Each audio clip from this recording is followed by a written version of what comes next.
Good evening. My name is Helen Anthony, Chair of the Committee on Finance. I'm calling to order our public hearing on Tuesday, March 19, 2024, at about 5:40. Madam Clerk, if you would be so kind. Oh, yes. First of all, I'd like to say, sorry, since we don't take attendance, I would like to thank my committee members who are here. We have Councilor Taylor, Councilor Sanchez. We've got additional, we have Councilor Graves, we've got Councilor Anderbaugh, and then as guests, we have Councilor Peterson, Councilor Gonsalves, and I have Councilor Pichardo. Thank you very much for attending. I would also like to say we are joined this evening by Ken Cheverini from the City Solicitor's Office. Thank you very much. We've got our wonderful staff, June Rose and Aaron Gardner, and I think we also have everyone else who is here. I'd like to thank our State Rep Enrique Sanchez for attending this evening, so thank you. So noted. Okay, so now, Madam Clerk, if you would read items 1 through 4, if you would be so kind. Item 1, an ordinance establishing a tax stabilization plan for the property located at 153 Gano Street. Item 2, an ordinance establishing a tax stabilization plan for the property located at 157 Gano Street. Item 3, an ordinance establishing a tax stabilization plan for the property located at 161 Gano. An ordinance establishing a tax stabilization plan for the property located at 165 Gano Street. And I will ask anyone who would like to sign up. We have sheets in support and in opposition. If you wouldn't, you feel free to please come forward at any time before the matter's finished and sign up to speak in support or opposition. But I would like to start by asking Attorney Conley if he would be so kind as to present on items 1 through 4. Mm-hmm.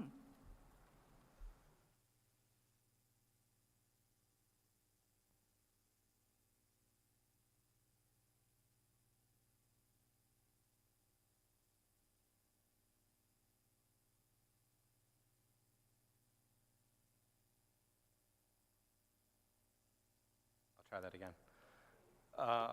So I have one additional document, which is some images of the proposal in question, and then I have 2 exhibits, which are just an organization of the documents that are already submitted this past Friday. I don't know if there's a preference on if I submit that now or whatever the board would prefer.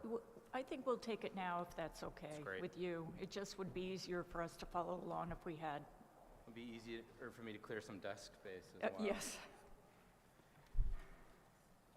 They're all separate, and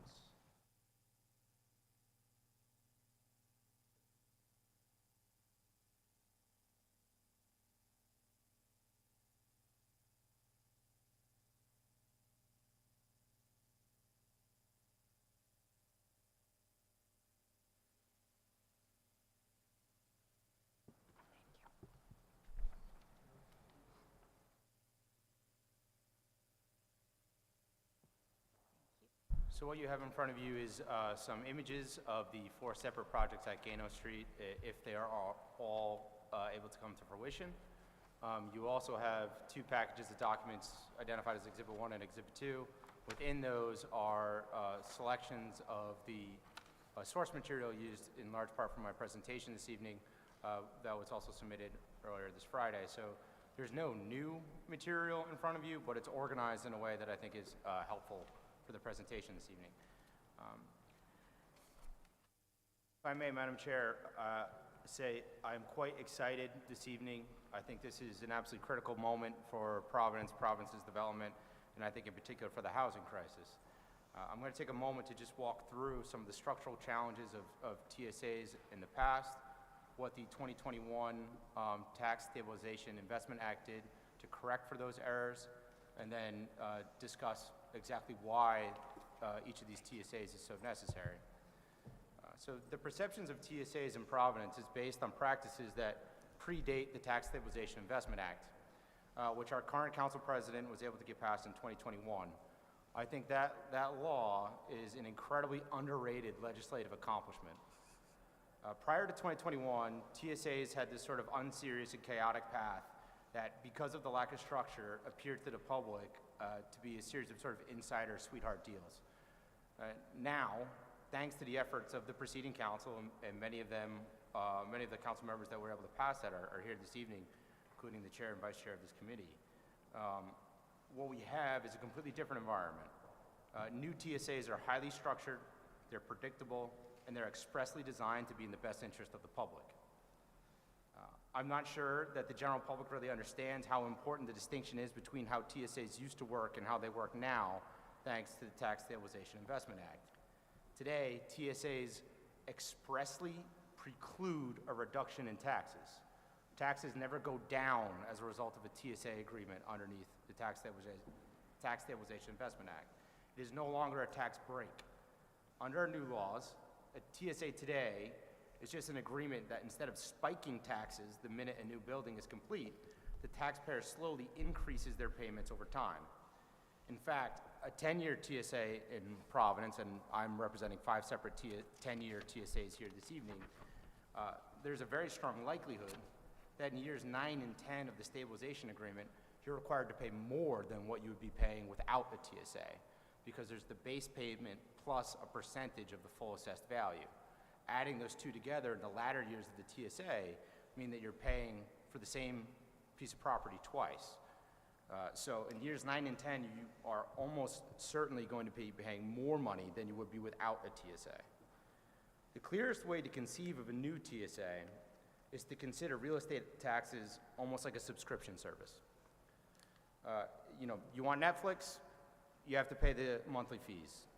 You want a building in Providence, you have to pay the monthly fees. Just like Netflix gives you an introductory rate before they clobber you with a full monthly fee later, TSAs are a temporary walk-up to Providence's full commercial tax rate. Every newspaper in the country offers subscriptions with a cheap introductory rate. TSAs work for the same reason. The goal of the initial reduced rate is to entice people to sign up and learn how great the service is so that they won't cancel their subscription when it's time to pay the full subscription cost. The only difference between a TSA and a newspaper's introductory rate is that you can cancel a newspaper subscription, but you can't cancel a building after it's been built.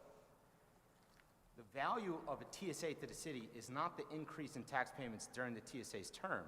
It's the increase in revenue that occurs for the entire life of the building. The building doesn't go anywhere. The building pays taxes as long as it exists. Moreover, today, new TSAs are no longer a debate about what the public benefits are. The Tax Stabilization Investment Act has them written out, set in stone. There are thresholds based on how much money or how much it costs to do the build, the sorts of benefits you have for MBEs, WBEs, prevailing wage, apprenticeship requirements, Providence First. All of that is already considered as a part of the TSA. Any analysis of the value of TSAs in Providence that is based on data from TSAs that occurred outside of the parameters of the Providence Tax Stabilization Investment Act is useless. It's apples to oranges. Using old TSA data to consider TSA proposals that have occurred since 2021, since the previous council fixed all of the problems associated with TSAs, is like comparing NBA shooting data across the entire history of basketball and ignoring the fact that there was a rules change to establish a three-point line. There's such a fundamental change in how TSAs operate that it's completely non-compatible. Now, today, the rules matter.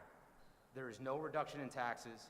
There is a city-wide departmental review of every single tax stabilization proposal, and there are those baked-in performance requirements and standards for MBEs, WBEs, apprenticeships, and so on.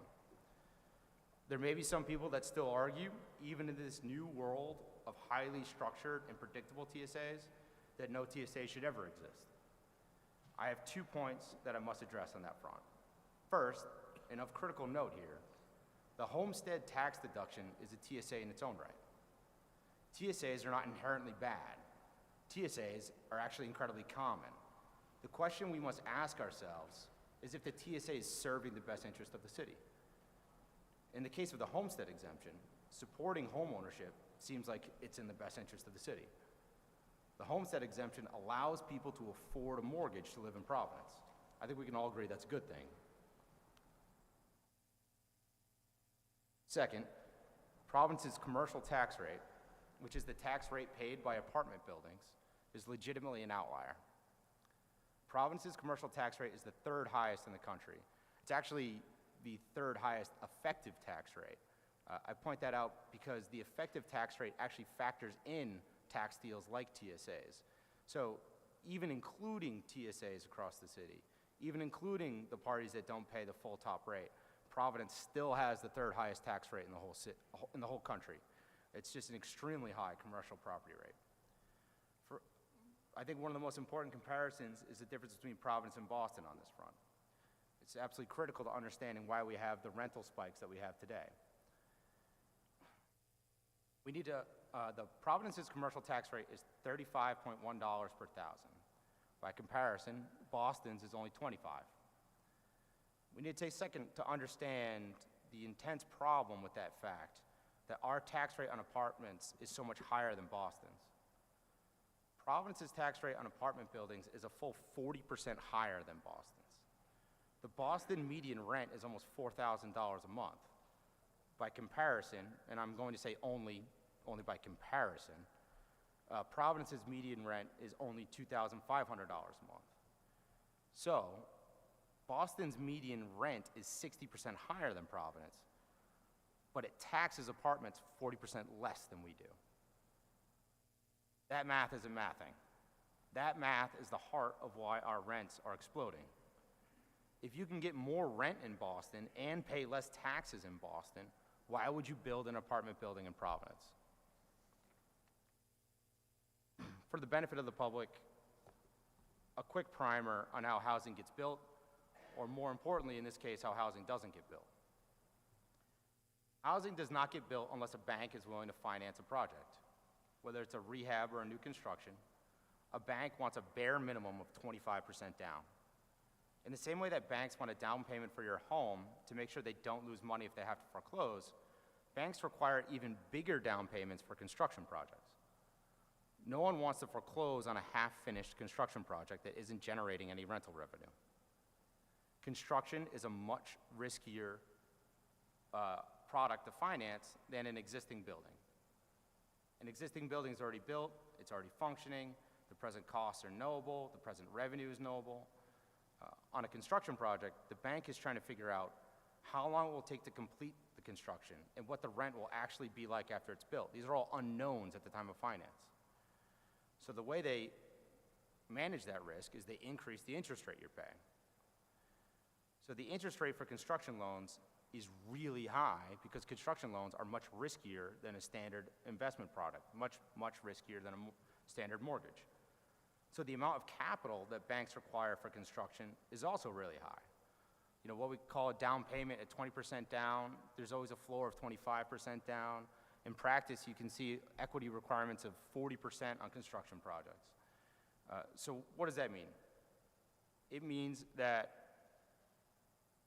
you have to really raise a lot of money in order to build housing. Building housing takes a lot of cash. A way of looking at that sort of structure, it's a bit of an oversimplification, but if land costs $1 million to buy and the building costs $4 million to build, giving a $4 million loan to a piece of land that's only worth $1 million is risky. You can see how the value of the assets and the location don't cover the total amount of money that's been issued. So the bank's capital requirements mean that you have to raise cash in order to build apartments. When you're trying to raise money to build housing in Providence, the fact that we have the third highest commercial tax rate in the country and that we charge 40% more in taxes than Boston, but rental revenue is 60% less than Boston, is a huge problem. Mind you, there's really no meaningful difference between construction costs between Boston and Providence either. So when you start to control for other costs, the things that you really focus on and the difference between whether I invest in Boston or whether I invest in Providence, whether I build housing in Boston versus whether I build housing in Providence, is your rent and your taxes. But before 2020, if anyone was trying to consider whether or not they would build in Providence, you have an investor would ask, why would I pay 40% more in taxes for 60% less in rental revenue? Well, prior to the pandemic, land was so much cheaper in Providence than Boston that there was a site acquisition discount. Prior to the pandemic, interest rates were so cheap that there really wasn't anywhere else that you could invest your money as an alternative benefit. So there aren't great investment options in the world, and Providence's land is relatively cheap. Since the pandemic, since 2020, and one of the catalysts for the 2021 Providence Tax Stabilization Investment Act, we all know what happened to the price of land in Providence. Everything's gone through the roof. There's not that same level of discount and value between Boston and Providence. And interest rates go up.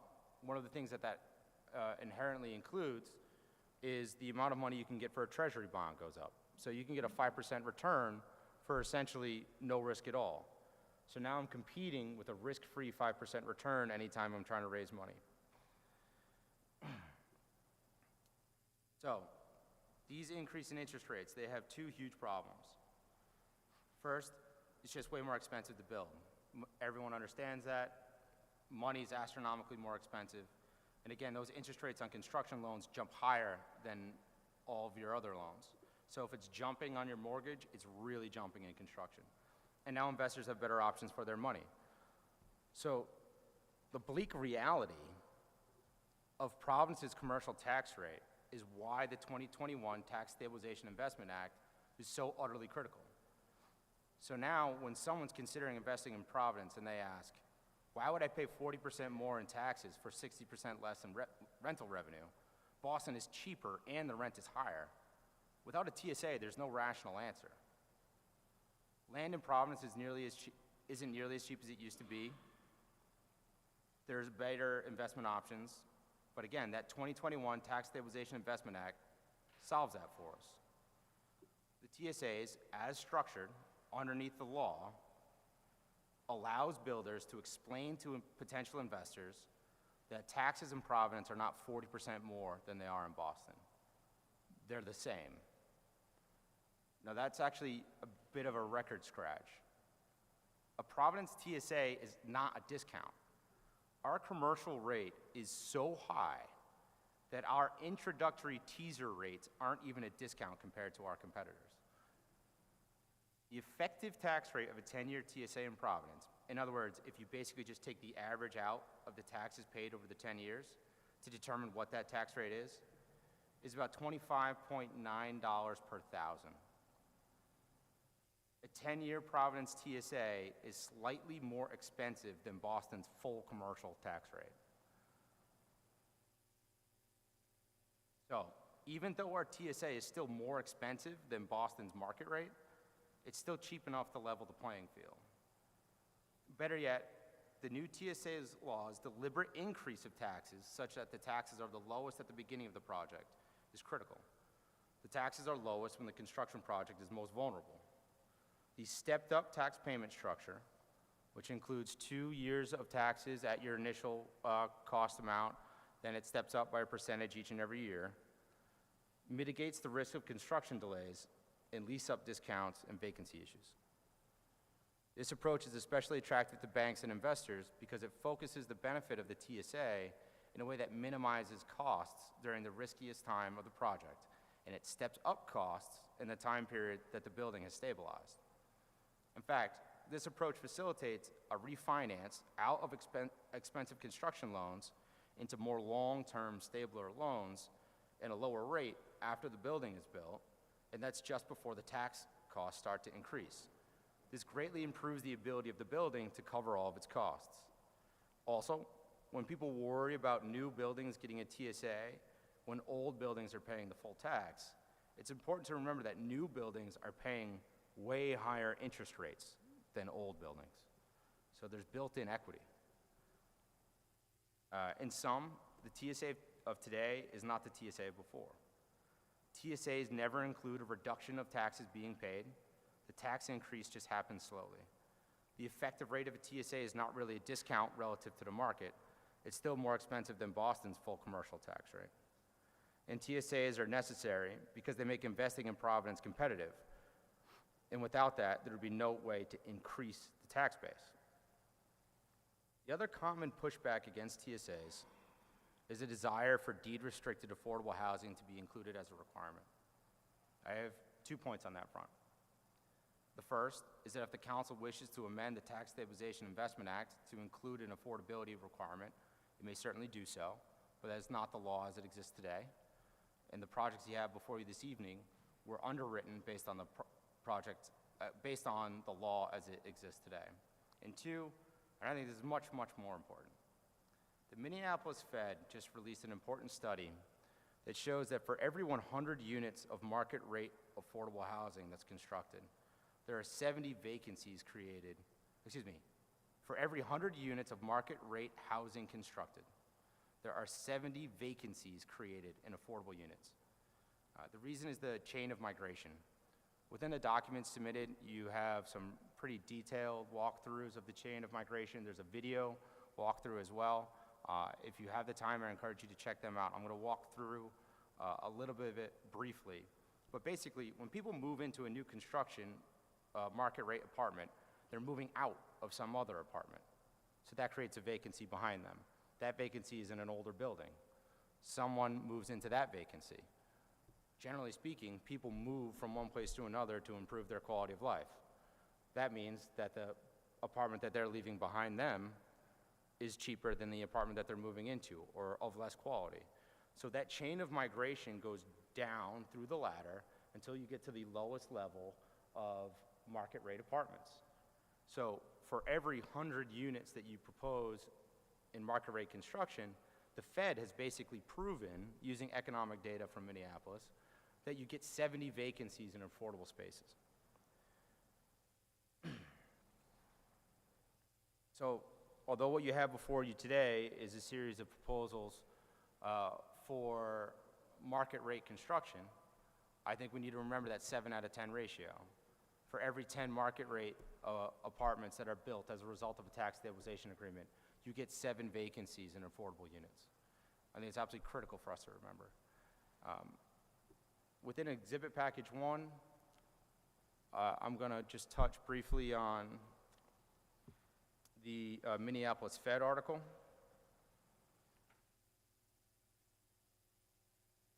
Mr. Connolly, if you would be so kind as to just keep an eye on the time. I'm actually letting you have extra time because you're discussing 4 items. Thank you, Madam Chair. I won't belabor the point. It just talks about how new units keep current prices down for everyone by opening up new opportunities for low and moderate income renters, and that today's lower priced rental housing was often the new and expensive housing of yesteryear. And you know what, if in the interest of time, and I will admit I could talk about this for hours and hours, so I won't. I can tell. You have some very interesting analogies, so. In Exhibit 2, there's an article from CoStar, and it's a 2-page article. I would really encourage everyone to, on your own time, read the entire thing. But what it talks about is the phenomenon that I just discussed in detail, the competition of those prices. And even though rent is spiking in Providence, where the multifamily development market is drying up, we're not seeing permits being issued. We're not seeing construction happen, even though rent is exploding. And the conclusion of that article is we're going to continue to see rent exploding unless structural changes are made. The structural changes are the Tax Stabilization Investment Act. Enforcement of the law on the books is what solves our rental spiking crisis. As for those, the 4 projects specifically, you have them in front of you. The way the projects will work is at 165 Gano Street. This is a new 5-story building, 35 apartments, 21 parking spaces. We'll build that first. That's actually required by the angle of the site. When you look at the images here, you can see on page 2 how the slope of the site is distinct. Our best access to actually carve out and do the foundation for the deepest foundation is through the other sites. So that's why we'll build 165.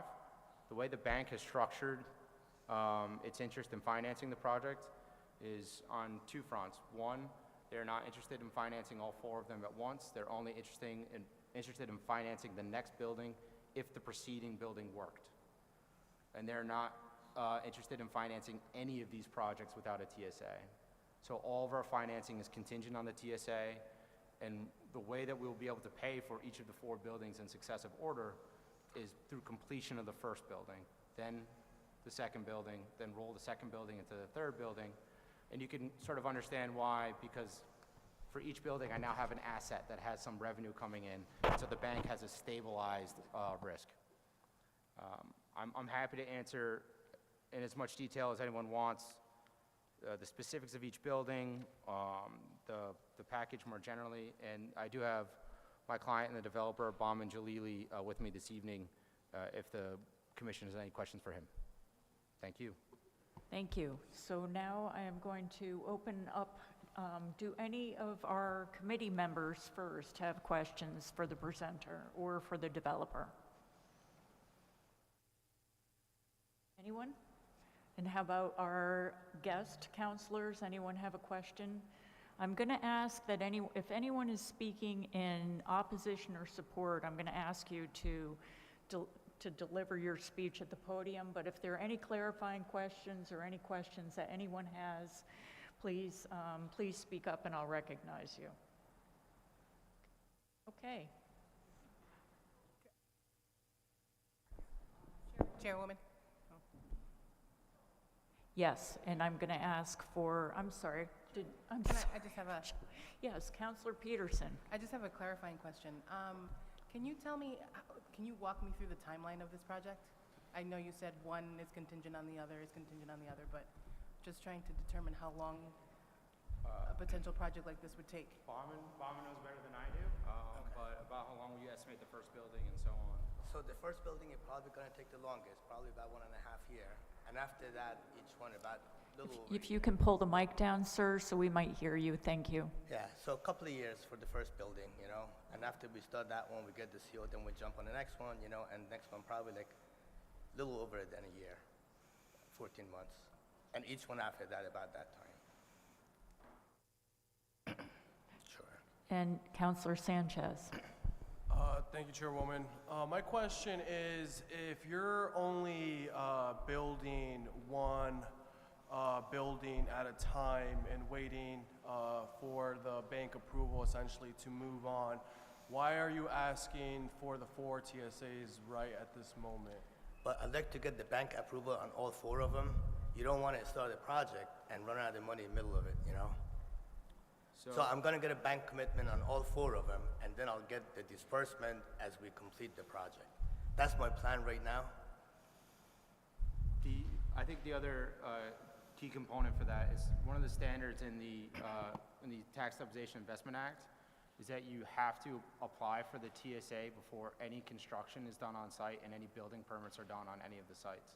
The only way we access the first site is by doing site works across the 4 sites.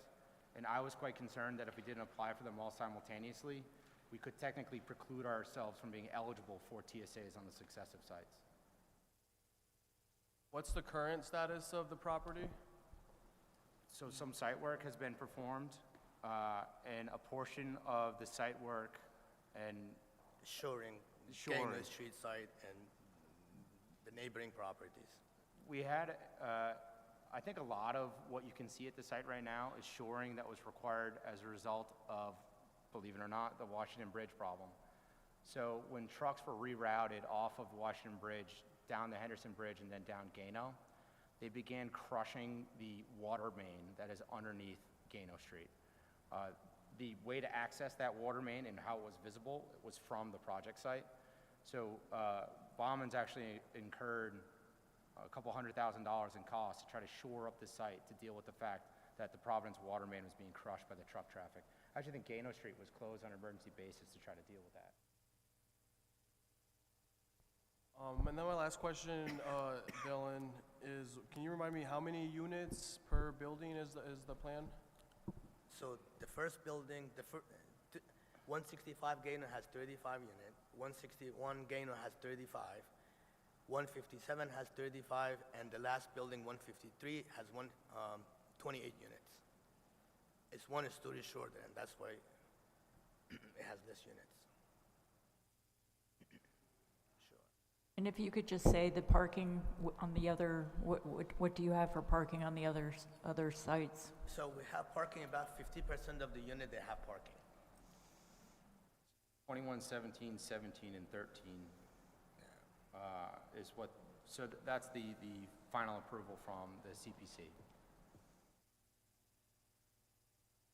Yes, Counselor Graves. The taxing for all four are going to be at the same time, or is that fourth building going to be 8 years down the road and then you start It's paying that taxing? It's an excellent question. So one of the provisions within the Tax Stabilization Investment Act is the date is triggered instantly unless if you submit in writing a request to continue that date more than 12 months before those dates hit. We do intend to request a continuance of the date so that it follows exactly as we've described. The dates start the earlier of the deadline underneath the TSA for the first project or issuance of a certificate of occupancy on the first project. So the way we imagine it being structured is we want the TSA to hold our feet to the fire in the same way that I think was the intention of the law, that we don't sit on it forever. So the clock would start ticking regardless of our own actions. But we would like it to basically, exactly as you presented it, kind of align with each of the individual construction projects. Okay, so we're basically looking at an extension of about 8 years on that last one. Because you said about 2 and then maybe 14 to 16 months for each project after that. And we all know that there's delays in every project. So we're talking 8 to 9 years. Afterwards, that last property was gonna want that 10 years. So we're talking like 20 years. Off the top of my head, I think the latest the TSA time period would start on the last property would be 4 years after the issuance of the first. Okay. So you're gonna start I thought you had to complete a project. I'm sorry, I'm confused.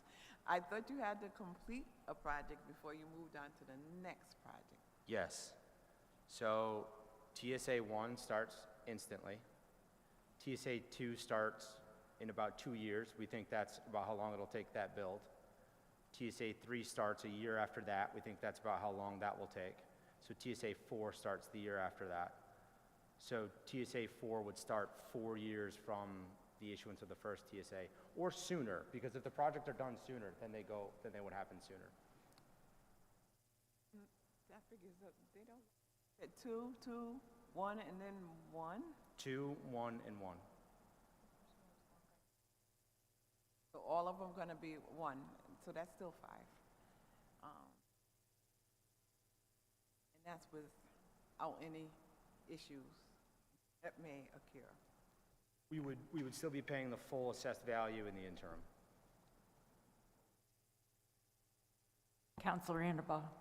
Thank you so much, Chairwoman. Just to ask a clarifying question. In the interim time, though, like, without the TSA, like, if you can't build, you're just paying tax on the assessed value of the land, which, if I'm reading the spreadsheet right, is like $300,000 roughly, depending on the project. So, like, without this, you're not building, and you're just paying $10,000 a year. Yes. Yeah, okay. There is a very large distinction in the amount of taxes we'd be paying without a TSA, which is actually almost none. With a TSA, we pay a lot of tax. Yes, Counselor Gonzalez. Do you want to speak to the inherent difference between what was on this site before and what they were contributing to the city versus what this proposed project will contribute to the city in terms of taxation? What was there before? Holy Rosary Yeah. Band Society. Yeah. Thank you, Counselor. It was a tax-exempt property, I believe. Yeah. So even with the structure on the previous property, they were paying less in taxes than we're paying They were today, paying no taxes. and dramatically less than what we'd be paying if a TSA was issued. Okay, and I would just, is it Mr. Jalili? Would you mind speaking your name and giving your address for the record? Sure, yeah. My name is Baman Jalili, Jalili, and my address is 108 Indian Drive, East Walpole, Massachusetts, 02032. Okay, thank you very much. Sure. Thank you. Okay, yep, we're done. Thank you. I am now going to go through the list of proponents, and I think we have Anthony Cherry that would like to speak in support.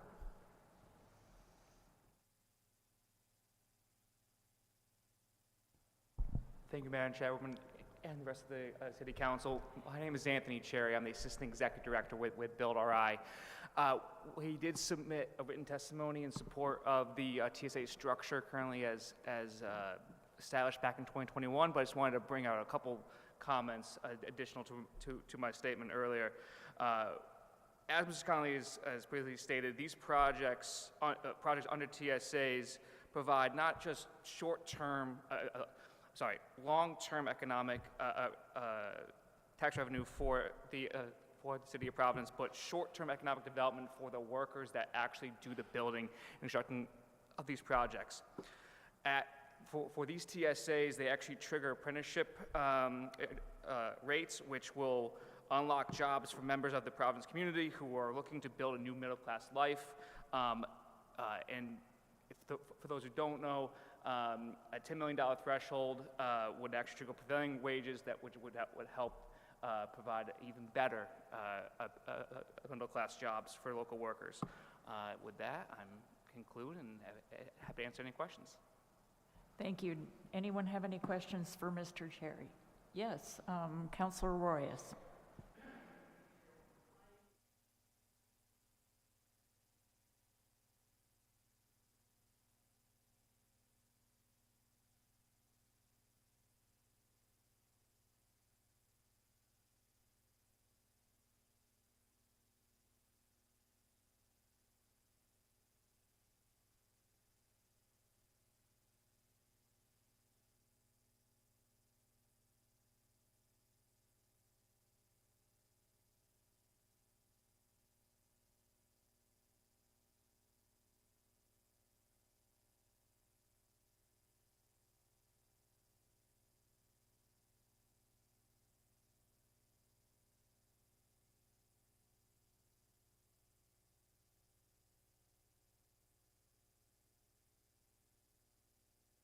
I hear that over and over again. I mean this sincerely. I just, do you know like how many jobs would go to residents that live in Providence?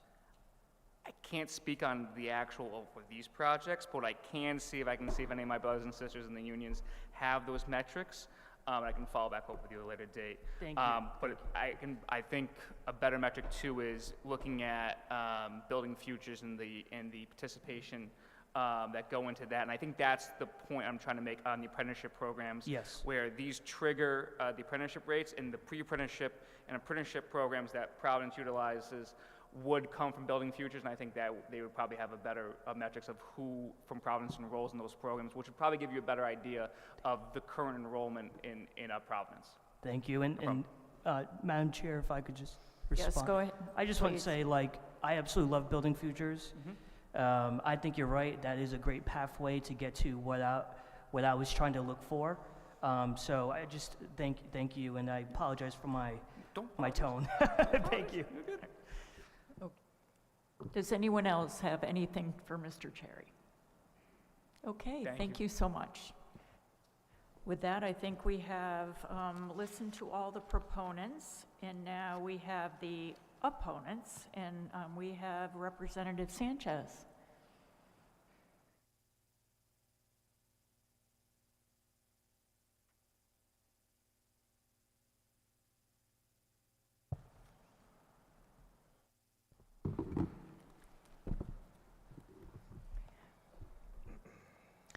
If you wouldn't mind stating your name and address. Yeah, of course. Both of you, if you wouldn't mind. Sure. My name is Enrique Sanchez, State Representative, House District 9 here in Providence, Rhode Island. I'm here with intern assistant friend Nathan Tovar. We are here to testify in opposition to these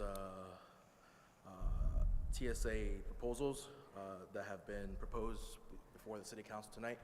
I want to thank. And just to clarify, are these all of them? Correct, yes. Okay, Yeah, thank you. I'm going to just do them all. Yep, that's one, fine. one testimony. Okay. Just want to thank the City Council for hosting this meeting. Thank you, Madam Chair, folks, for inviting the public tonight to give testimony. It's really appreciated. I just want to state that I had to request to postpone a few of my pieces of legislation tonight here at the State House because I heard of this situation in which proposals for TSAs are being considered.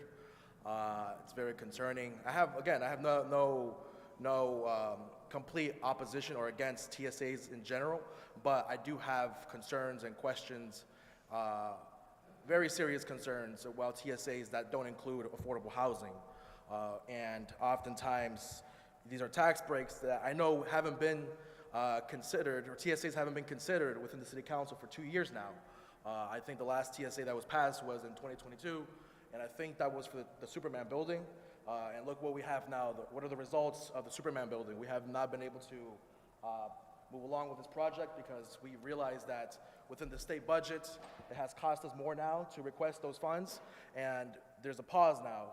And I remember coming here and even pushing back against that TSA for that specific building because I knew that those units were between $2,500 to $5,000 for 1 bedroom, 2 bedroom, 3 bedroom luxury condos. And again, this is during the housing crisis.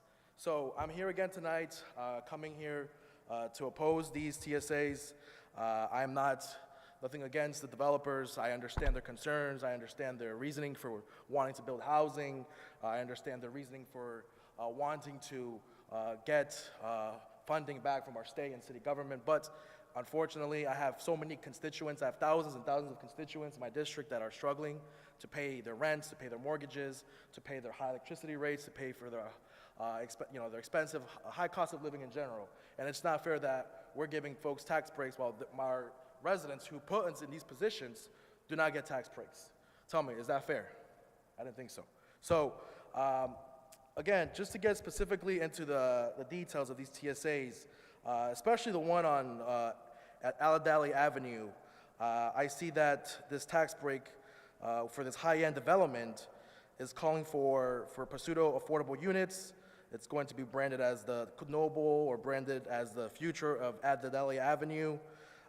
This development only goes towards 80% of AMI and only has 4 units with deed restrictions. If they do 60% of AMI, they qualify for federal subsidies at the federal level. So half of these construction costs would not benefit the communities or the living units would not benefit the communities there. And I think the developers in this case would not want to qualify for those federal subsidies because they know that poor people, working class people, wouldn't be able to live in that specific luxury development. And then look, again, for the developments on Gano Street, I understand the reasoning to want to get tax expenses reduced for those development projects. We do need housing. We do need to address the housing crisis, but not this way, because this is just gentrifying more of the communities on the east side. We saw with that huge development that under Councilwoman Anderbois, hundreds of folks rallied and pushed back against that development because folks are not dumb. Our communities, our residents are not stupid. They know that these development projects oftentimes attract professionals, wealthy individuals, and oftentimes will push out the folks who've been living in these neighborhoods for decades. So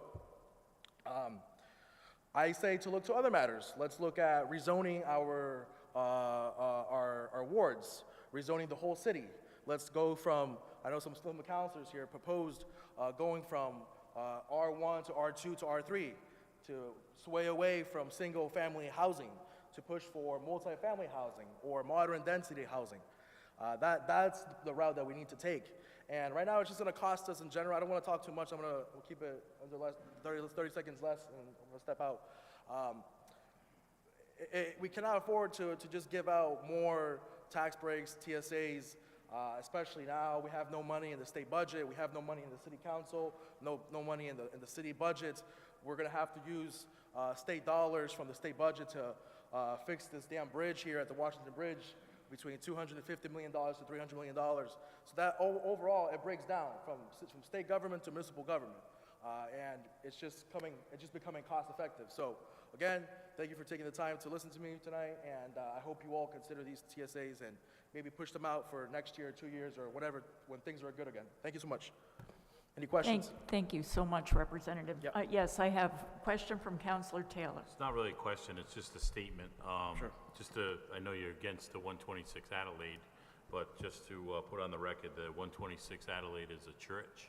So again, that falls into nonprofit, and they're not getting taxes as well as the place in Gano. So it's going from non-taxes because it's a nonprofit, basically. You're not getting, we don't tax churches. So now it's going to be collecting church money. It's not in my ward, it's in President Pro Tem's Pachado. I believe it's a church, is that correct? It is? Okay. So I just want to put that on record that we're going from zero taxes to something. Yeah. Okay? Yeah, no, thank you so much, Councilman. No, I put this because I named this specific property because they requested a TSA as well at 126, regardless if it's a church or whatever property it is. According to my information here, I could be wrong, I don't know, forgive me. They're requesting a TSA as well, but I could be wrong. Thank you. Okay, Any other questions for Representative Sanchez? Thank you so much for coming. We appreciate you taking the time from your busy schedule No up at problem. the Thank you so State much, House. Madam Chairwoman. Okay. Thank you so much. Take care.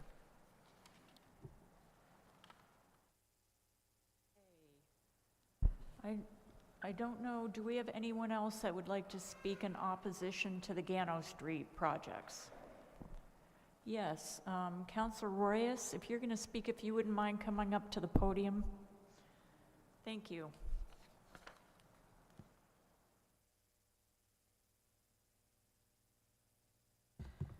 Thank you, Madam Chair, committee members. It's probably going to be no secret that I stand firmly against these proposed tax breaks for the Gano Street projects. My major concern, as always, I'm going to sound like a broken record here, but I'm against the business of enriching developers who exclusively focus on high-end for-profit housing. I think it's worth knowing, and I realize this might be crass to note, this developer in particular has been a consistent campaign donor of the sponsor of this bill, raising questions about access, the same access that ordinary residents might not have to get these kinds of tax breaks that are under consideration tonight, simply because they don't have the financial means to donate to a political campaign. I just think it's unjustifiable that hardworking, working-class property owners are left to bear the full weight of taxation while for-profit developers seek special treatment from our government. I believe the sponsor of these ordinances knows this, as he was the only councilor last year to not raise property taxes on our residents. And in my view, what TSAs will do is force us to raise taxes on residents. So our city must pivot away from this model of economic development. We must refrain from giving tax breaks to developments that fail to provide a tangible public benefit. Furthermore, the argument that we should entertain these tax breaks simply because they might spur more housing construction, even if that housing is exclusively aimed at the high-end market, is disingenuous at best. Such a rationale only serves to line the pockets of wealthy developers in this city while exploiting the guise of addressing the housing crisis. This developer, like any other, in my view, should be subjected to the free market forces without undue intervention from our government. Our government should not be tipping the scales in favor of specific developers, but rather ensure fair competition and equitable opportunities for all. And I want to end by just simply saying, I cannot support something like this. I cannot go back to my neighborhood and tell my homeowners there that, hey, we're not going to give you a tax break, but we're going to give this specific developer a tax break. It's just not fair. So with that being said, I'm happy to answer questions, but I appreciate this committee for holding this hearing. Councilor Sanchez. This isn't to Councilman Roy, this is more in general. Is this, I'm sorry. So, yeah, so one of my biggest surprises coming into council was the lack of evidence that counselors, maybe evidence isn't the right word, but let me finish here, of lack of like financial records we got from folks looking to do financial dealings with local government. So when it came up to TSAs or the conversation around TSAs, one of my first questions was, okay, if this developer, if this property owner thinks that they're entitled to tax stabilization agreement, if you could kindly show us your financial records that show us how this agreement would quote unquote level the playing field for you. So that was kind of my impression, Chairwoman, that we would be receiving some sort of third-party financial assessment on these current proposals on Gano Street, and then we would kind of use that as example going forward on certain TSA proposals, unless I'm confused or misunderstood. I was under the impression that we would be seeing or hearing on that analysis today. Thank you so much, and thank you very much, Councilor Royas, for your comments. I will say that this is merely a public hearing, and that we will be presented with some other presentations at the time we choose to deliberate on this matter, and this is exactly why it is we're not taking these up after tonight's meeting. So I think there is going to be more discussion around this very topic, so I appreciate that. Okay, no other questions. Okay, I think we have finished with items 1 through 4. Madam Clerk, oh yes, I would like to mention that we have received, I think, 1 letter in opposition to items 1 through 4 from Nina Tannenwald. I think you will, if you haven't received it already, you will be receiving it, which you would, I would urge everyone to consider before we actually make a decision. And Madam Clerk, do we have any letters, other letters pertaining to these 4 items?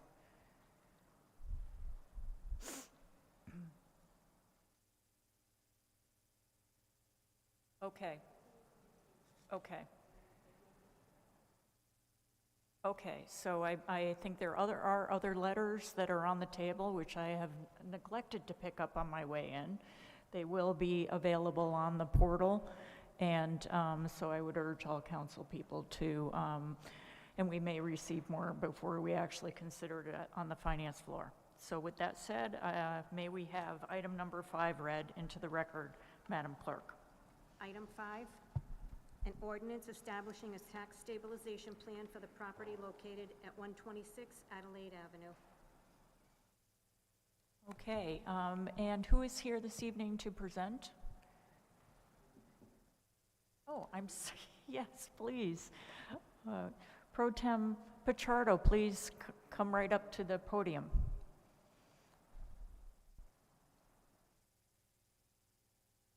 And if you, of course, wouldn't mind stating your name for the record, and also who you have with you this evening. Thank you, Madam Chair, and members of the Finance Committee for having this hearing today, especially on the TSA. many have expressed already the importance of TSAs here in the capital city. For me, in particular, I'm here to speak specifically on 126 Adelaide Avenue, which Mr. Clayton from Touchdown Realty will speak on and present on his proposal. I want to say a few words before that. As I stated, that the TSAs are important and part of the economic growth and stability for Providence and for, I believe, in our community. But more importantly, the TSAs with mixed affordable units are very important, especially for low and moderate income. I think we got to get to that level to ensure that these developments are taken into account the mixed population so that people can remain in our capital city at different tier and have the ability to grow economically and also within the family of the city of Providence. Today, Touchdown Realty Group, Mr. Clayton, have presented and answered some and many efforts to the community, and particularly their needs. We've been working for the past year or so, and particularly with this site, which is 126 Adelaide Avenue. As it was stated earlier, it was a former church, and it has had its history throughout its time for decades. Not just only a church, but it served other different communities. It was a property that was dilapidated for a while, and this is an opportunity to turn this building remodeled and rehabbed in the Touchdown Realty specialty, as he'd like to say, that will benefit the ward and also its neighbors. I can say that I can stand here proudly that I've engaged the realtor and also the communities, because we know we need rental units in our community, and that the rents have skyrocketed, and it's unstoppable. And we need to make sure that we continue to develop mindful projects in our neighborhoods, but also, again, reiterate the mixed rental units, low to moderate income in our neighborhood. So after several meetings that included community meeting and conversation, that what has brought us to this time. Mr. Clayton with the TRG Realty Group agreed to the ordinance before you, which pretty much includes a 10-year TSA. It includes development of 15 units, studios, and 1 bedroom. So it's not, this big development with a lot of space, because it's limited. Out of those 15 units, we've agreed that 4 of those units will come in at 80%, which represents, during the term of the TSA, which is 10 years, and it represents 15% of the units that are going to be affordable units as defined in this ordinance. So I hope that you get to see and read the ordinance, and also the presentation that Mr. Clayton is going to present to you, and bring it home, and that we can continue to work with our community partners in our neighborhoods to ensure, again, that we have mixed rental units in our community. And with that said, I'm fully in support of this project. Thank you. Greetings, Tom Clayton, Touchdown Realty is my company. My location is 319 Main Street, East Greenwich. I've got a storyboard I'd like to set up, if you give me a second. Thank you. Please go right ahead. And I think we also have the handout, is that correct? But at least you can walk us through it if it's easier for you. Does everyone have a handout?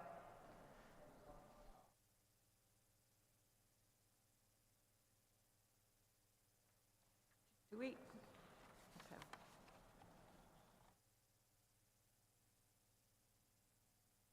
Okay.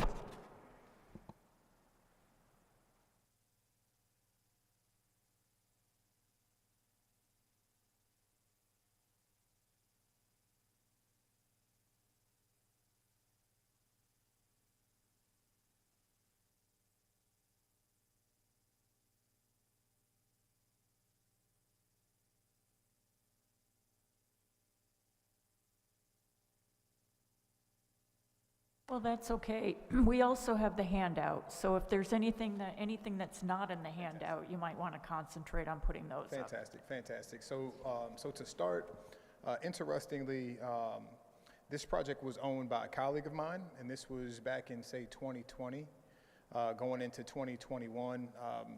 You know, they essentially handpicked me and felt that I would be the one who could, you know, take on this project, which is quite substantial, but also would be a good fit. From my understanding, they were having some opposition with the community, and so felt that I would be a much better fit to, you know, take on the project alongside of, you know, being able to marry the project with the community. As Councilman Pichardo has mentioned, you know, he and I have had several meetings, interactions, you know, planned and also not planned. We just kind of connected in the neighborhood. But you know, we've talked about this project, massaged it quite a bit, and tried to figure out a best case scenario where, you know, it would make sense, you know, to do such a what we call a heavy lift project such as this, as well as be able to provide something that will be useful and meaningful to the community as well. I've met with several constituents and people of the community that have just deep history with this church and have so many memories with it. And so, you know, the idea, you know, from our perspective was to not only revive it, but also, you know, be able to recreate new memories from the time of its, you know, its recreation. And, you know, so this project was definitely something that we wanted to, you know, put a lot of thought and a lot of energy into. And so, you know, kind of looking at the first pin here, you know, you know, nature had pretty much taken this place back over, as you can see with the vegetation. And, you know, and if you look to the next piece, you know, this is what our plan is moving forward, which is, you know, a complete revitalization and a conversion from what was once a dormant place of worship and was even on the most endangered list of property in the city, to then now being, you know, a staple of the community, something that people could be proud of walking by it and, you know, and feel a sense of pride when they walk by it. This is a shot of the interior and how we plan to, you know, reutilize that space, which was once a sanctuary. It still be a place of community where people will come together and spend time and hopes to, you know, make new relationships and things of that nature. And that's really kind of the vision, is kind of, you know, reestablishing, you know, what that place once was, which was a place of community and a place where people could join and connect. And so though it'll be converted to multifamily, the idea is to also have it be a place where people could have a sense of community as well. I do have some layouts of the interior. I think we can probably see the interiors from our handout, unless anyone would like to see them up on the, okay. Okay. You know, so somewhat of a challenging project. You know, obviously, you know, building from the ground up brand new is you know, quite a bit more easy than taking an existing structure and trying to make highest and best use of it. We also agreed that we would not put apartments in that sanctuary area, as again, we would utilize that space more or less for community and joining together and people hanging out and whatnot. So, you know, naturally we were condensed down to how much space we could use to create, you know, the 15 units that were approved. So that was somewhat of a challenge. You know, obviously we went through the gauntlet of, you know, the historic district as well. It's in the registry. I believe the building was originated in 1828 and has since had additions from that point. But, you know, very much a historic site and very, very old, right? So, you know, managing, you know, 15 units out of that has been somewhat of a challenge. We have progressed with the project. We are in the framing stage. And so we are, you know, advancing. But it is, without question, it is a expensive project, right, to say the absolute least. And, you know, I would say even more so as we've progressed through than we even initially budgeted. So, you know, being able to achieve a tax stabilization agreement with the city would almost be essential for the feasibility of it long term and even short term in this case where we're still working through the construction. So I'd be happy to answer any questions that anyone would have I just need some clarification. Are you changing the existing structure, or are you just mainly doing, the outside structure and then just mainly redoing the inside, or are you also bumping out some of the existing outside structure? Sure. So a little bit, the combination of the two. So there was obviously naturally with the church, there's high ceilings. So what we were able to do is build out dormers to actually make a second story. So for the most part, it is the existing footprint, but we did add additional headspace to, be able to allow 15 units total outside of that sanctuary space. Again, we're essentially cramming the units into one portion because there's another portion that is left open, again, for the community element. And can you address the parking? Yeah, so again, there's 15 units there. Fortunately, we were able to carve out 17 parking spaces, so we, surpass the unit count. So, there would be ability for guests to park there. There's handicap parking as well. And finally, where are you in your process? So we're at the framing process, so very much, advanced in terms of, the interior structure. So all the units are laid out. Again, we're in the framing stage. We're roughing in a lot of the electrical, roughing in the plumbing work. We are roughing in some of the, the sprinklers and things of that nature. Just still, again, progressing through the project. If I were to give a percentage, somewhere in the order of maybe say 35% is where we stand relative to the end result. We're hopeful to be able to conclude the project this year in 2024. And where are you specifically with regard to the financing? So, again, this was a private acquisition. Again, this was also a project, again, that was brought to me. So, fortunately, I was able to get the project going through the individual who brought the project to me. And, we still have, I'd say, at least 2.5 million left to go. We're in it for, at this current moment, maybe, just under $1 million. We're into it for, going through historic, as well as some of the demolition work. A lot of the, we had to, obviously, rid the property of any, it was in a very bad state, right? So we needed to elevate it up to a place where we could begin framing. And so a lot of it was grunt work, as we call it, up until, maybe about 6 months ago. We've been going through, the processes with the, historic, as I mentioned, but then also just getting the property into a state where we could frame within it. It was deeply distressed. And do you have a bank financing or?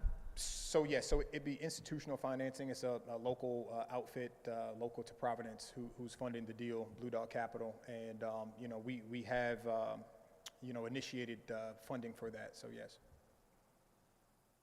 Great, councilors, committee members first. Any questions? Yes, Councilor Anderbaugh. Thank you so much, Chairwoman, and thank you for this presentation. It looks like a really great project. Just to follow up on Chairwoman Anthony's question, so do you need the TSA to finish getting the financing, or do you kind of have the financing in place?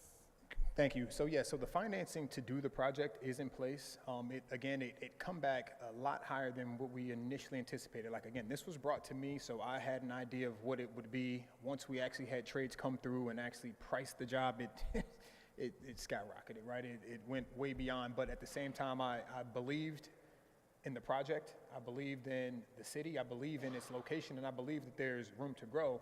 And then also, with the agreement that, Councilor Pichardo and I have, this is also an opportunity for people of the neighborhood to also have the ability to, live in the building as well. So what's really unique about, this property is, though we tag it attainable luxury, we say attainable because, financially it is far less expensive than to live downtown, right? Your average down here is on, somewhere in the ballpark of $3,000 on average.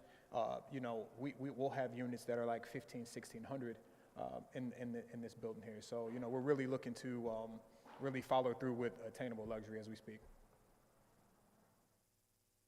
Yes, go right ahead, Councilor. Thank you, that was really helpful. Roughly how big is each unit? Sure. So they vary in size. Again, we kind of dealing with the footprint that we have. So there are some that are in the order of, say, 350, 400 square feet to as large as, say, 900 square feet. So they do range, and, they are priced accordingly. Again, that way they can be attained. Mm-hmm. Yes, Councilor Peterson. Hi, thank you. Thank you very much for putting all of this together. Following up on her question with regards to size, can you tell us how many bedrooms? Absolutely. So we do have 5 studios, and then we have 10 one-bed units, and they all vary in size. We have some one-beds that are, maybe 600 square feet. We've got one that's like 900, but all of the studios are, in the ballpark of about like, I'd say 400 to 500 square feet. Yes. And can I ask a follow-up? Thank you. Yes, please, go right ahead. You had talked about the community space, Yes. pretty detailed what your intentions are. Is the community allowed to utilize this community space? So what I tell you what, we actually spoke about this quite heavily at the zoning hearing. And so, the idea really was to make it a community for the tenants who are in the building, though they would have the ability to invite whomever they'd like. For security purposes, we didn't want to make it just a free-for-all for anyone to come off the street and pull up space. Again, for security reasons, the question that I asked was, if yourself or, say, a loved one or even a child of yours lived there, would you be okay knowing that anyone could walk in there at any point in time? And the unanimous answer was no. Right? So, our idea was to make it open to the tenants to allow who they wanted to bring in. That way they were responsible for them, and there wasn't like this heavy amount of security that would be needed on a 24-hour basis, but just something that, they would be responsible for whomever they brought in, and that way it would be, open to the community, if you will. Sorry, can I just follow that up?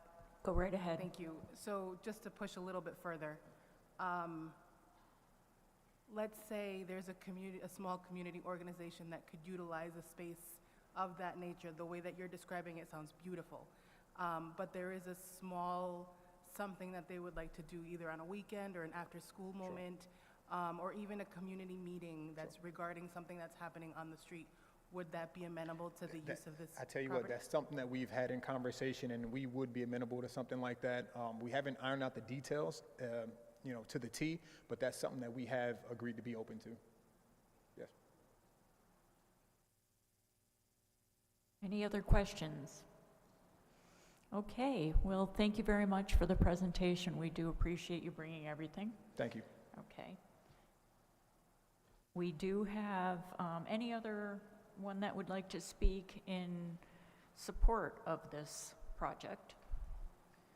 Okay, and I'd like to thank Pro Tem very much for the involvement with this project. I'm sorry. Yes, if you can make it brief. I'll make it very brief. Thank you, Madam Chair. Please name and address, please.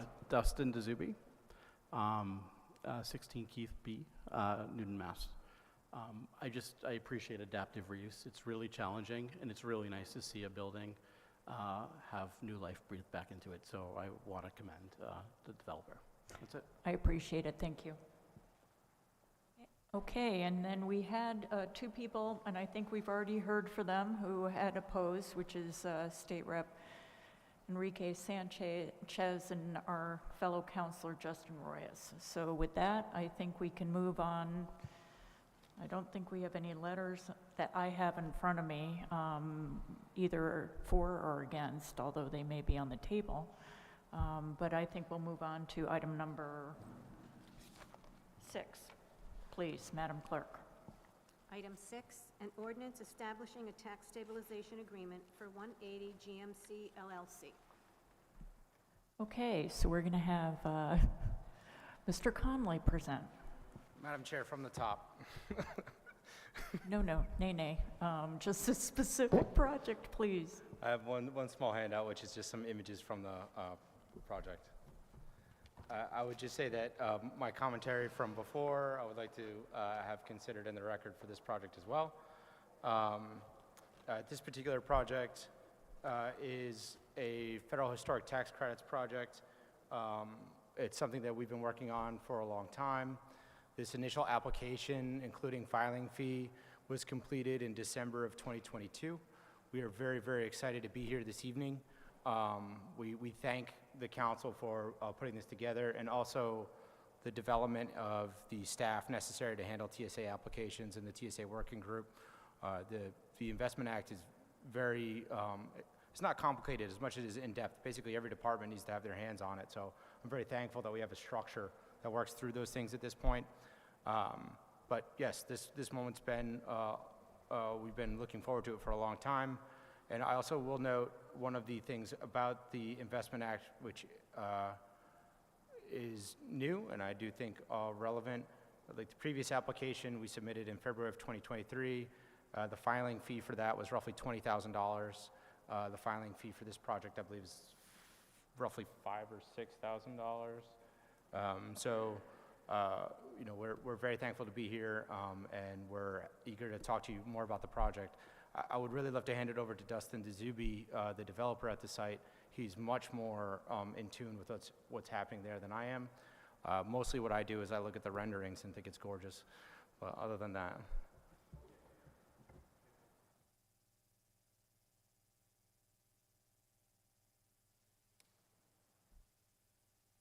Thank you. Dustin DeZubi, do you need me to address again? Thank you. I think Keefe. you can go right ahead with your address again. 16 Keefe, Newton, Mass. Thank you, Madam Chair. I think that of all the meetings in the past 2 years, this is one of the most important ones for housing. In order to address the housing shortage, we need to build housing on the supply side at every different price point.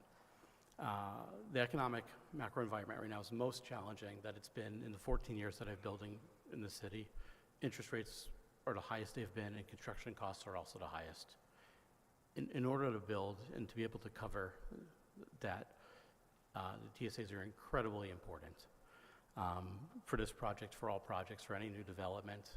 It's not a unique phenomenon for any project. It's something that is prevalent in the entire city. This project did start out with bank financing. During construction, because of the high interest rates, because of the high construction costs, there is now a budgetary gap. I have reapproached the bank.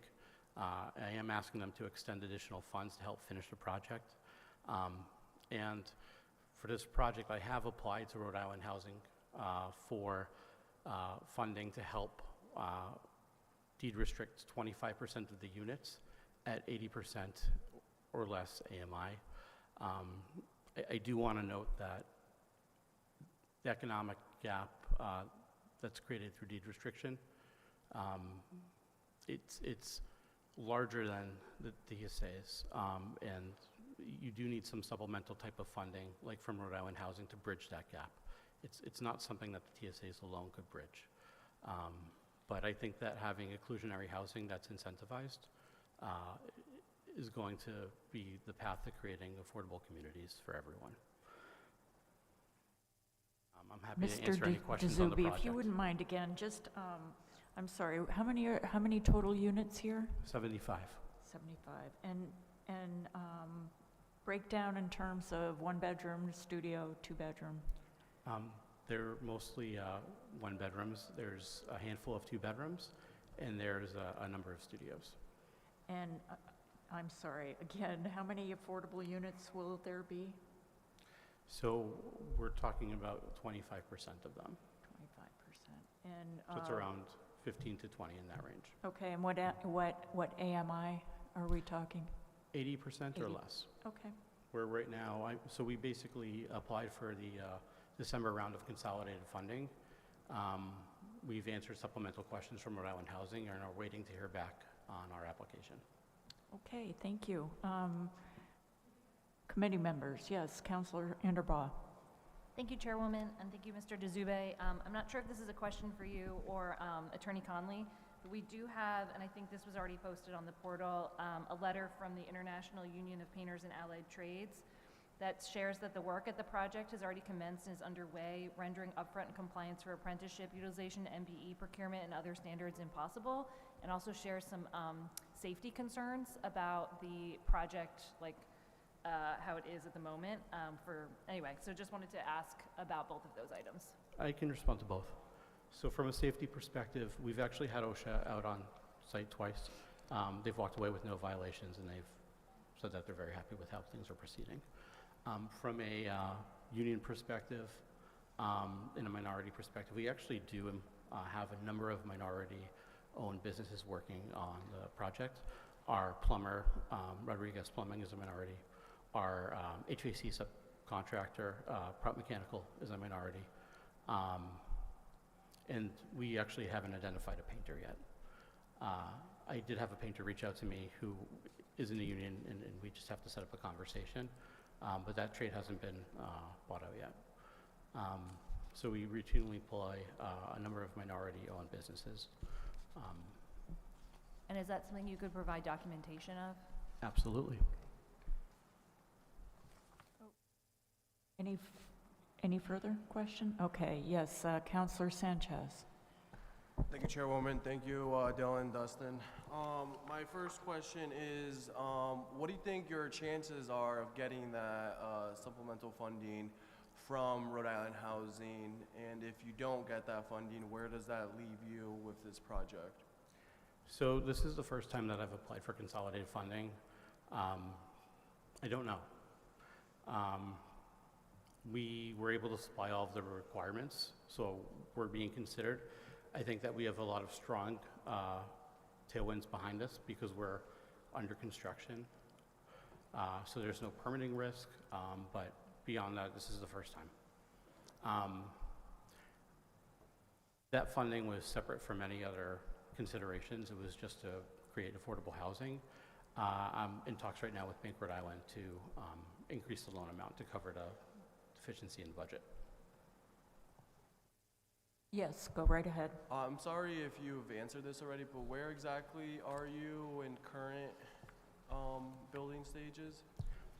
We're just about finishing roughing in the building, so our HVAC, our plumbing, electrical, fire alarm, sprinkler system, all that works about 70 to 80% done for the rough phase. So we're going to start closing up, insulating, sheetrocking soon. So I'm not a construction expert, although I did About work. 50% of the way That's through. where I was Yeah. looking at. I was gonna say I did do a little bit of concrete during years of high school, Yeah. but about 50% done with the whole project. About 50% done, and our timeline to complete is sometime in the fourth quarter. Fourth quarter of this So year. right now we're tracking for November. Thank you. Okay, yes, Counselor Gonsalves. Thank you, Mr. Gizubi. So I appreciate the fact that this is an adaptive reuse project. I also did hear from the school that you reached out, so I appreciate that. I want to ask, with all the historic demolitions that we're seeing in the city, where is PPS on this? Have they been a part of this process? PPS wrote us a letter of support. They approved the adaptive reuse of the project. For this adaptive Yeah. reuse project? I think that was logged. We have a number of letters of support that were written and included in the use variance application that was back in May, I think, of 23. Thank you. Yes, Counselor Peterson. Can you speak, this actually is more for him. You said that there was a school that reached out? Well, Barton Gregorian School is right across the street, so I've heard from staff and faculty that the developer did do outreach, so I appreciate that. And their conversations went well, so. Thank you. This isn't so much a question more than a comment. I appreciate the work that you've done, and even as far as pushing out and trying to provide affordable housing in this build. I think it's commendable. The one thing that I do have certain frustration with is that these apartments are so significantly small that a family really can't live there to be able to then bring their child across the street to the school. So that's a reservation that I personally have. It's kind of a reservation that I have in general with the way that we're building right now. I understand that we need to build for everybody, but as we continue to receive input from developments all over the city, not just this one, the apartments, the sizes are small and they're not conducive to family living in the city, and that is something that I'm a huge proponent of. So I just want to point that out. Thank you, Counselor Peterson. Anyone else have any questions for There actually Mr. are. Dzubi? Can I respond? Yes, of course. Go right ahead. So this is actually an interesting project because it's an adaptive reuse project. The sizes of the units vary greatly. So the smallest unit is small, it's 230 square feet. The largest unit is 1,120 square feet, and it's a very large two-bedroom. So they really do range the gamut because they respect the existing structure that's there. So we let a lot of the load-bearing masonry walls dictate the unit sizes. So we have some very, very large units. And of the two bedrooms, one of those would be deed restricted. So there is a unit there that could be used by a family. Thank you. Any other questions? Yes, Pro Tem. Thank you, Madam Chair. Thank you for your presentation. Just wanted to clarify, when you said that your project is going to include about 25% of the units? For affordable? For affordable at 80% or thereof? So we applied for the December round of consolidated funding from Rhode Island Housing. So for this project and 3 other projects, we've applied. We're waiting to hear back. Under our application, we're proposing that 25% of the units are to be deed restricted at 80% AMI or less. But we haven't heard back from them yet. So that's something that still we're waiting to hear. So is that contingent on the language of the ordinance that we have before us? Not at all. It's No? contingent on the funding from Rhode Island Housing. Contingent on the funding from Rhode Island Hospital? From Rhode Island Housing, that's correct. So currently, there's no language on that, correct? All right. Thank you very much. Just wanted to clarify that. And just let me follow up on that. I'm so sorry. And if for some reason the application is rejected, are you still planning to do the affordable units? No. There's really, the economic difference is not, it doesn't work. I think there is a way to include affordable units, indeed restrict them, and I'm happy to have that conversation. I think there's a really good path to do so, but I don't think it's through the TSA. Okay, all right. Thank you for the clarification. Okay, with that, I think do we have anyone else speaking in support? Okay, thank you, Mr. Dzubi. I really appreciate it. And I think we had 2 people speak in opposition. We had Representative Sanchez and Councilor Royas. Anyone else like to speak in opposition? Okay, we have one more.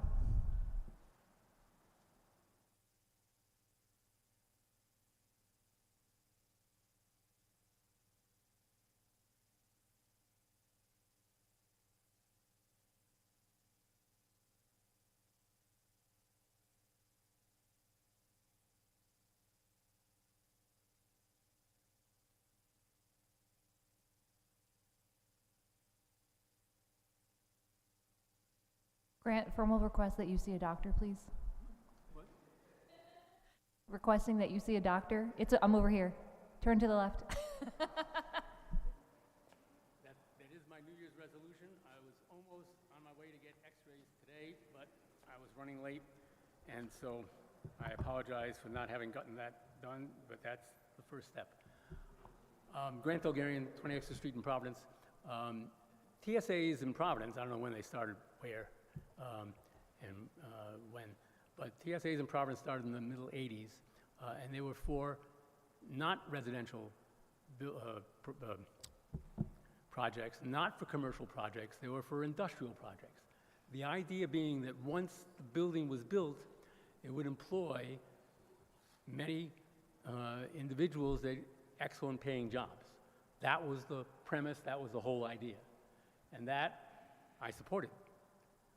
Somewhere along the line, talk about slippery slopes, it migrated to commercial buildings where, you know, most people who were being employed, there weren't that many, but they were at, you know, sort of relatively low-paying, basic-paying jobs. And then it migrated into residential as not employing anybody. So I think we're going in the wrong direction. I think we need to come back to where TSAs were meant to be in the first place. And so I just wanted to provide that overview perspective, which is why I didn't sign up for each one of them, because this applies overall. Now, granted, we all recognize that if you're rehabbing an historical building that requires extra work than starting brand new from scratch, that you need an extra financial helping hand. But that's where I thought historical tax credits came in, and so the church on Adelaide Ave would seem to qualify for that, and that should bridge the financial gap. But the new stuff on Gano Street, to me, makes no sense at all whatsoever, and I am very disappointed in it being even presented, let alone this council saying, yeah, sure, okay, fine, no problem. So I just wanted to offer that perspective. The one little side note that I'd like to mention to everyone here, tomorrow afternoon, the State House of Representatives Finance Committee is holding their review of the budgets of not only the Rhode Island Public Transit Authority, but also the Department of Transportation. So I just thought I'd mention that to everybody. If you can't make it in person, it's on Capitol TV. You can watch it at home while you're having supper, because it starts at 4 and it'll probably go for a while. Anyway, thank you very much, and I'm happy to answer any questions that anyone might have. I'm just going to say thank you very much for your testimony. We really appreciate it, as always. I do want to say that we have not taken any action at all on the TSAs. I know there was misreporting that we at the Finance Committee had actually approved the TSA for Gano, and that is not the case.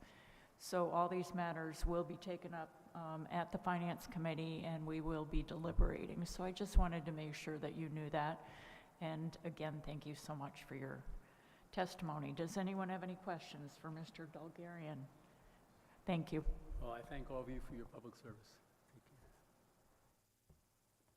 Okay, with that, I think, have we completed the agenda, Madam Clerk? Okay, then I will close this public meeting. Thank you so much, everyone, for your participation, particularly my committee members and fellow councilors.